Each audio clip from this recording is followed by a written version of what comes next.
As a homeowner, I'm always working on something. As a builder, I get to see what works and what doesn't. I deal with clients that have this problem every day.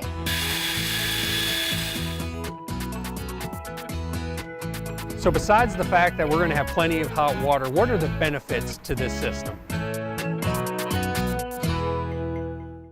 Today we're going to be cleaning up a garage, but not how you think. First, let's meet up with Vaughn, our solar expert, who will bring us hot water courtesy of the sun.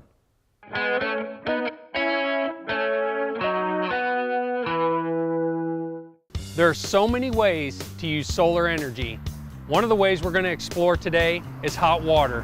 Vaughn, what are you guys doing here today? Hi, Cole. Well, right now we are installing a solar collector. And this is solar energy we get from the sun, and it converts that energy into hot water. One of the most efficient ways that you can create solar energy is via hot water. It's about 75% efficient in the sense that the radiation you get from the sun, and it's 100%, and you convert 75% of that energy into hot water. So it's a very cost-efficient way and a good payback for using solar hot water systems. This home, it has a gas hot water heater, and we're replacing it with a solar hot water heater. So now, Vaughn, this is a typical panel that goes on a roof of a house to make this solar hot water heater functional. That's right, that's right. Sometimes it's called a panel, sometimes it's called a collector. It's a collector of sun energy and converting the sun energy into hot water. So yeah, we call it a collector or a panel, that's right. The collectors come in a lot of different sizes depending on what you want to use. This is not actually the biggest one. The biggest one is 4 feet wide and 10 feet tall. This is 4 feet wide and 8 feet tall. You can get 3 foot wide and 6 foot tall, just depending on how much hot water you need. It is has inside of it, has copper tubes, copper fin tubes, and there's special coatings on the glass. There's a tempered glass. There's special coatings on that tempered glass, which cause the radiation to come in and penetrate into the collector instead of bouncing off. You know, sometimes glass reflects energy off. There's a special coatings that it actually allows that solar energy to come in and not be reflected off. And you have these copper tubes and pipes in there which get very hot. In a matter of an hour or two, you can get temperatures of water over 200 degrees inside that collector. It actually comes in here at the bottom. This is the inlet for it. It's coming from the tank, the heat exchanger, the solar heat exchanger in the tank. It's coming from there into here. It's going through this coil inside. It's getting hotter and hotter and hotter, and it may come out at 180 degrees up at the top there. And that's the outlet for it. And then that outlet then goes down into our heat exchanger, and it puts heat in there. And then when it cools off, it's coming back out, and it's coming into the inlet here. It's warming again. It's warming up as it goes up this collector, then out. So yeah, it's a process of a circulating process where the hot water goes down, heats their domestic hot water in their home, and then from there the return air comes up, it's heated again, and it cycles through. It's just a continuous cycle like this during the day when you're heating your water up. Then at nighttime it shuts off. When there isn't energy being produced, the pump will turn off. So when people aren't using hot water, it's not going to keep trying to make hot water. It's going to settle down, but when it gets back to active, then it's going to kick itself back on. It's going to kick back on because what happens at night, it gets cool, so the temperature drops. So you don't want cool water going down and cooling your hot water tank. So you just run that pump in the sense that if there's a 10-degree difference between the temperature of the water in the tank and a 10-degree difference between the collector, then the pump runs. If it's 10 degrees warmer. When it gets less than 10 degrees, the pump will turn off. That's part of the controls which we put in, which are automatic controls that work like that. So now you bring up an interesting point. At night when that water cools down and it notices that 10-degree difference, it goes ahead and shuts off. Well, the first thought I had was, well, then that water will freeze as it's running through there. How does that process work? Okay, well, that's a good concern. A lot of people have a concern about freezing because during winter weather, that's an issue. But what we have here, we have a closed loop that's going through the collector, and then we have inside the hot water tank is where your hot water is. So this closed loop never comes in contact with the water inside your tank. So inside that closed loop is a 50-50 mixture. 50% is a food grade glycol, and the other 50% is water that's going around loop. So with 50% glycol, it's like an antifreeze. Right. So it prevents it from freezing. So it can go down to minus 20 degrees and it's never going to freeze in your loop, because that's one of your concerns, is that, yeah, you're concerned about freezing. So That's how we get around that issue here in Missouri, where we have obviously very cold winters and very hot summer. The other thing it does, the glycol helps to prevent the boiling over of the collector too, because during the summer the temperatures in the collector can get up to 250 degrees and helps to prevent any boiling over the collector too. So it has a dual purpose. It helps during the summer as well as it helps during the winter. Well, here's our hot water tank here, and the first thing we have to do after we install the collector and the tank is we hook up all the copper tubing, copper piping, which is linking all these together, and we flush the system out. And that's what you see here, the hose on the ground here. This is what we're doing. We're flushing out that system, so if there's any debris or anything that could be in that glycol water line, we flush it out. That's one of the first steps. The sun only is up during the daytime. We have a bigger tank. We have 80 gallons of hot water that we heat. So that provides all the water you're going to need during the night and during the day. So that's how we store. It's really a storage tank for all this solar energy that we're collecting up in this tank. So once we get that charged and it's starting to work, then we have a coil inside our hot water heater here. There's a coil, a thermal coil. So what that glycol water mixture coil is inside this water tank, and it's heating that water. And then your domestic hot water surrounds that coil, and that's the domestic hot water which you get out into your home. In the eventuality, potentially, you might have a very long winter, very cloudy days, there's an electric backup heater in that solar hot water tank. So in case we have many cloudy days for a number of days, then the electric hot water heater will kick on, and it will always provide you hot water. So you're never not going to have hot water because you have an electric backup. But primarily, you're trying to get about 75% of your water needs are coming from solar energy, and maybe 25% or less is coming from the electric. So besides the fact that we're going to have plenty of hot water, what are the benefits to this system? Well, one of the first ones you think about is clean energy from the sun. What less environmental impact can you have than taking energy from the sun? There's no water pollution, there's no air pollution, there's no waste of resources. You're getting energy from the largest source in the world. I mean, this is where most of our energy comes from, whether it's fossil fuel or whatever, is coming from the sun. So why not harvest the sun? So this is the beauty of the benefit and the environmental impact. Here in Colombia, most of our energy comes from burning coal, and we know coal has environmental issues from pollution, from carcinogens, that kind of air. So you are doing your part to generate your energy using less coal for your home. So that's an important environmental thing. But a lot of people are green, but they want to be green in the pocketbook. That's so right. That's what I want to talk about right now. You can be green in the pocketbook and get an excellent rate of return on your investment. You can, for residents, get over a 10% rate of return on your investment and be positive cash flow in the first year. For a business, you can be up to a 20% rate of return on your investment and be positive cash flow in the first year. And that's because of the government has some incentives for solar hot water system, and the city of Columbia has incentives, which makes that a very good investment. So it's really all about investment. If you can get a 10 to 20% rate of return on your investment, guaranteed, if the sun comes up, I'll guarantee you're going to get a 10 to 20% rate of return on your investment. So that's the best thing out there. You can't get it in the CDs. I recently checked my 401k, and it hasn't been going up. It's been going down, right. So it hasn't been given a positive rate of return on investment, but solar will. And that's the beauty of it, because we have these incentives, which are short-time incentives. They're not going to be here forever, but we do have incentives now, which makes solar energy a very good investment. Today we're going to be going over one of the most overlooked efficiency losses in a home, and that's your ductwork. If your ductwork is not tight and air sealed, it's not going to operate properly.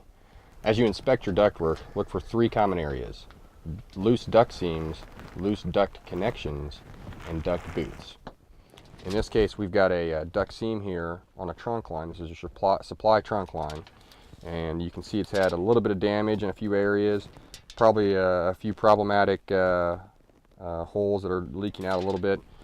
What we're going to do is we're just going to get some foil tape. Now, a common misconception is that people can use duct tape to seal up ductwork. Your duct tape, though good for a lot of things, will not stick to this galvanized metal. It's very important that you buy a foil tape or a duct mastic tape product from your local HVAC supply shop. That will ensure your bond for a very long time.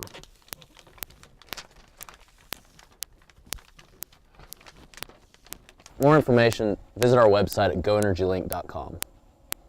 This season of Building for Better Living brought to you in part by Nancy Allison, Shelter Insurance. We're your shield, we're your shelter. Carpet One, beautiful, made affordable. Paul Pepper here. Does your family suffer with allergies? Carpet One's exclusive Healthier Living installation system will help your family breathe easier. The system minimizes dust, dander, and allergens that are released into the air during installation, and it kills any remaining mold or mildew that may be on the subfloor. I've worked with Scott Bradley and his staff for years and only trust them with my flooring needs. So visit them today. I'm Paul Pepper, and Carpet One Floor and Home, they're a friend of mine.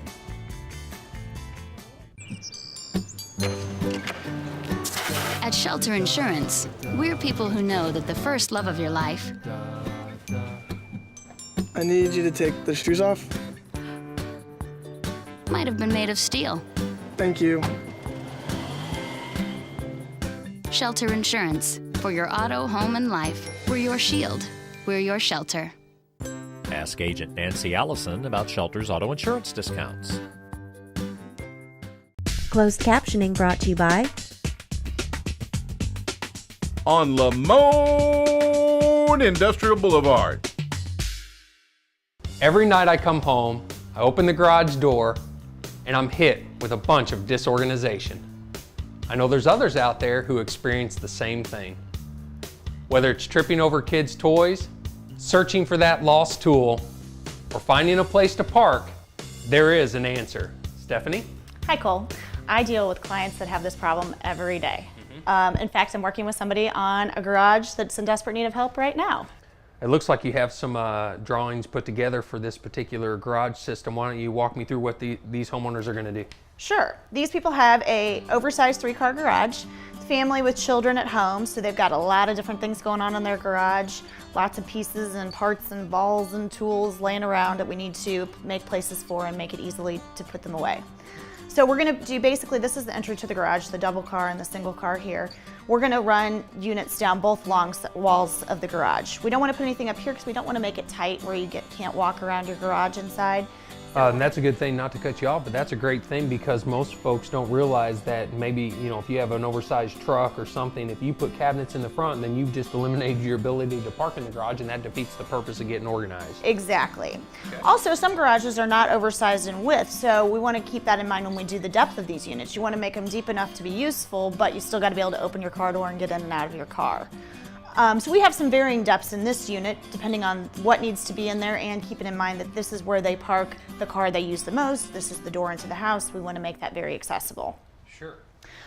We are actually planning on using some spaces for balls, toys, outdoor equipment, some recycling storage, some tool storage, and then things like coolers and odd things that you would store in your garage. We're trying to make a space for each one of those products. Why don't you walk me through the plans and the layout of this?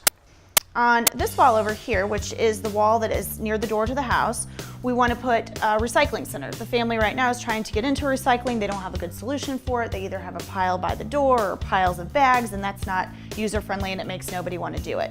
So as you come out the door from the house, we want to put it right there so it's easy to use, and we're going to use some bins like this. They're very lightweight, they have breathability. We're going to have 4 bins: glass, aluminum, cardboard, and paper. These bins are great because they're lightweight, so you can fill them up, take them, load them in your car, take them to the curb, clean them out, whatever you need to do. It's going to make it very user-friendly.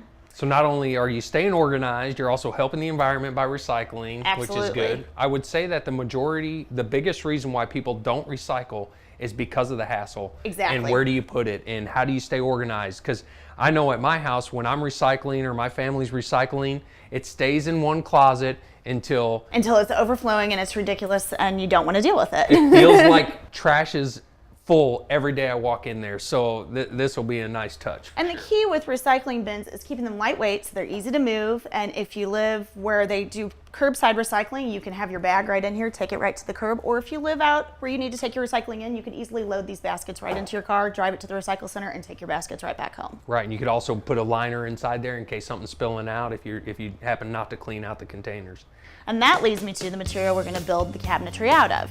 This is a melamine high pressure fused material, and so it's easy to wipe off. So if something does leak out, you wipe it off with Windex, soap and water, whatever, something like that. It's going to be easy to maintain and a very durable surface. If The edges, this is just a rough cut piece of material, but the edges will have basically a PVC edging. It's a thick, heavy duty edging, so if it gets bumped or dinged, it's gonna wear and withstand that, and you're not gonna have any chipping along the edges. These are the stock colors that this material comes in. Pretty typical for garages, but there is a whole 100 other colors that you could pick from. So, you know, some people choose gray or neutrals, or you can go with a whole bunch of different wood grains. And then on this particular project, we're gonna use a steel handle, so it's gonna go up and down the sides or the bottoms of each door. So instead of putting a protruding knob or pull on it, you'll just grab it with your finger. So it's one less thing for things to catch on, especially, you know, when you pull the garage in, or your car in the garage. You don't want knobs sticking out where your coat would catch or your bag would catch along there. So this gives a sleek, streamlined, finished edge. Nice, that's a very nice touch. So it looks like the wicker baskets are over here. Yes, these are wire baskets. These are great for ball storage, or it could, for this family, it's gonna be used for ball storage, tennis balls, soccer balls, what have you. Also could be used for yard tools like small clippers and things like that. The debris can fall through them and not be closed up in a drawer. So these have a lot of uses. This family, like I said, has children, so they have lots of balls. So we're gonna actually put several stacks of them. And then we're gonna leave one set of shelves open so the kids can store their things that they use all the time in the yard. This garage door leads right to the basketball goal, so it kind of makes it all, the kids' stuff is all in one place. What are you guys gonna do with the floor? This product is a great product. It's for finishing garage floors. Comes in a whole variety of colors. These customers have chosen, I believe, this red color to have a little contrast. They're going to do the dark wood and the red. And when it's finished, it has a high gloss finish, and it's moppable, sweepable. I think it has some skid resistance to it as well. And it will make a nice finished look, but also make it easy to clean where you won't mind sweeping out your garage once a week. Right, and this is the typical garage floor covering. It has that real durable finish to it, and then the speckle flakes on there that really give it a little bit of character too. This season of Building for Better Living brought to you in part by Mark Hall Cabinetry, where everything you imagine materializes. Steve's Pest Control. Now you have a friend in the pest control business. Slumberland Furniture. The way you live, the way you save. How often do you get $100 off something? Well, now you do at Slumberland. Find what you love and save one big old bang. $100 off any item over $4.99. Not to mention all the new looks waiting to come home with you. $100 off at Slumberland. That's enough to make even Ben smile. Imagine style so eloquent that functionality is secondary. Imagine expert guidance and a process that's all about you. Imagine exceptional quality at a price you can feel good about. Imagine immense satisfaction. Mark Hall Cabinetry, where everything you imagine materializes. A termite eating through the wall of my home. An infestation of ants crawling on my kitchen counter. A brown recluse spider about to bite my son. Roaches crawling in my cabinets. If you've got a bug problem, don't call a psychiatrist. Just call me at Steve's Pest Control. Now you got a friend in the pest control business. Steve's Pest Control. Closed captioning brought to you by On Lamone Industrial Boulevard.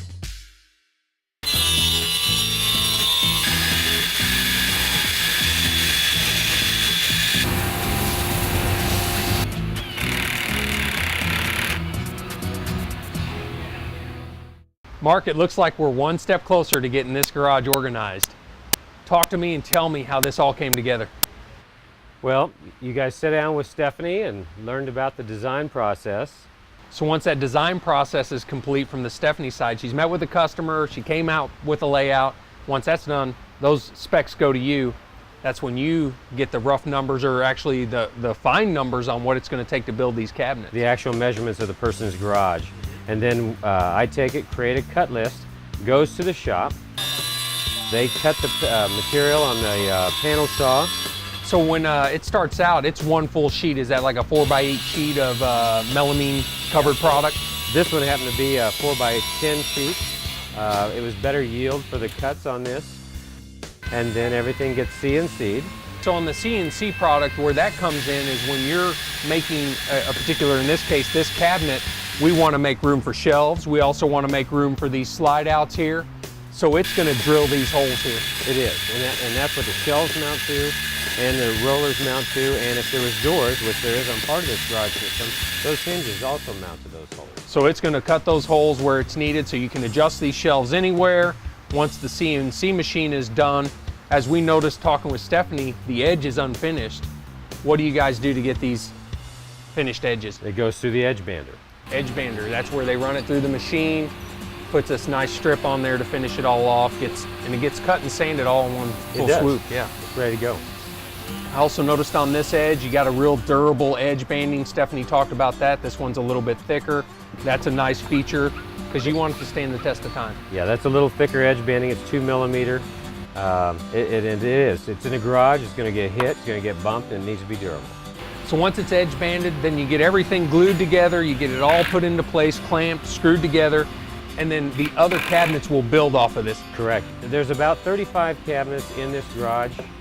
This was cabinet number 1. It did take us 3 hours to get to this point, but all the other parts are coming through right with it. Each one of these components after that should come out every 15 to 20 minutes and be complete, ready to ship. So this particular cabinet project, you said over 30 cabinets, will be done when? In 2 days. In 2 days, you guys will have a custom-made garage cabinet system. Ready to go. 2 days and ready to go and installed. That's amazing because that doesn't happen anywhere else around here. I know that for a fact.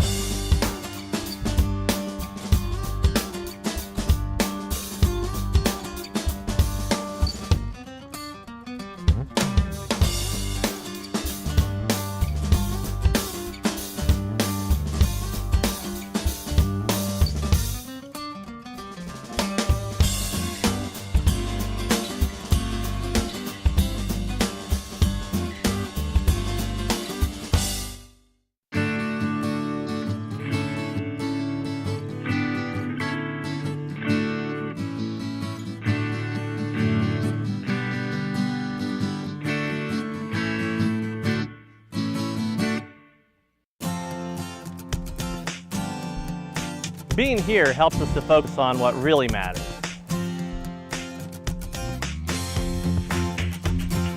It's one place we can all agree on. Our experience here on Sunday touches our lives all week long. Forum Christian Church, connecting, growing, living. We finally found our house and we really love it. But when we moved in, everything dripped and dripped and dripped. I asked the neighbor for a referral and he said, call Mr. Reuter Plumbing. So I did. Oh, they were courteous, professional, nice and neat, did a great job. I can see why people refer Mr. Reuter. Now it's my turn. Call Mr. Reuter.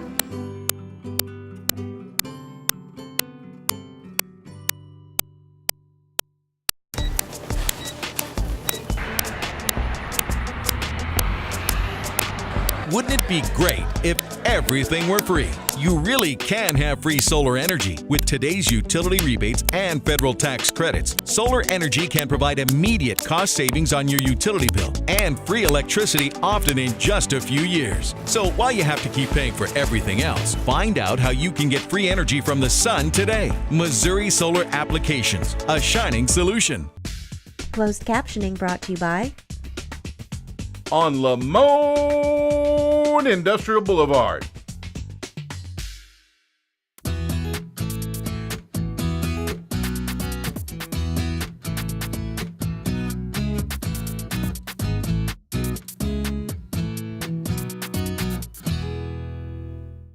Everything looks really great here, Mark. I bet the homeowners are really happy. Yeah, it turned out nice. I think that it was a great garage to work with. There was a lot of space. The cabinets turned out good. Got all the stuff that they have had on the floor up off the floor. These are for recycling. That's right, that's recycling bins. So they can put glass, plastic, aluminum, whatever in there. Well, there's storage for, what we got in here? Baseball equipment. We've got a fishing box, some fishing fish food. in here, fishing poles. Oh, nice. About 15 fishing poles in there. That's nice. And everybody has their own golf clubs. So this family likes to golf, so they set it up to where each one could have their own storage. Their own storage space. And then down below it looks like you could probably have the shoes or... Yeah, whatever. There's a lot more room here. Each person in the house has their own bin where they put whatever they want in. This is a golfer's dream right here. Golfer's dream, yeah. Well, this is nice. Turned out really great. Let's check out the other side of the garage. This is definitely every guy's dream, having a TV in the garage. It is. It's nice having a TV in the garage and right next to your workbench. I think that there's room here for a computer monitor. So if you're working on your car, you can look up parts. One thing that I'm most interested in here is it looks like you have a doggy door. Yeah, there wasn't a dog door in here before, so we had one put in so the dog can get in easy and don't have to leave the garage doors up anymore. These were all built to the specs on this particular plan as we went over. Tons of drawer space. I guess it has about anything available for tools, as you can see here. I really like that. And then looks like you have some hanger racks here. Yeah, put some racks underneath there to hold your more common tools that you get to. The same racking system was used for hanging the bikes or the shovels or rakes or ladders. It works good. Obviously, garage floors are going to be on levels. Tell me about this system. These legs are for 9 to 10 inches in height, so they're adjustable for an inch. You know, your floor is gradually going downhill. This one here was cut in from the sides, so the sides drop in, and there had to be some sort of adjustment. So if you look along the legs, you'll see where the floor is going. But at 9 inches keeps the cabinets off the floor, so when you're hosing this thing out, you're not getting your cabinets wet and ruining them. Well, that's a great solution for that. And then obviously more storage as we go down, plenty of room for everything you need. Yeah. And probably my kid's favorite part, the ball storage. Yeah, there was balls laying all over this garage when we first started, and now they've got a nice place to store them. It's easier for the kids just to walk up and throw them in. Whether they will or not, I don't know. Right, that remains to be seen. Yeah. We'll see.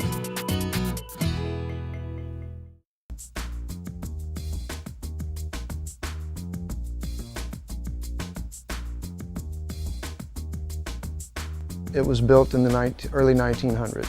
Wow, so these windows have stood the test of time, but maybe it's time to say goodbye to them. How do you measure this window when you're putting your order together? So as far as energy efficient, is this the best that it comes? Let me have it this way.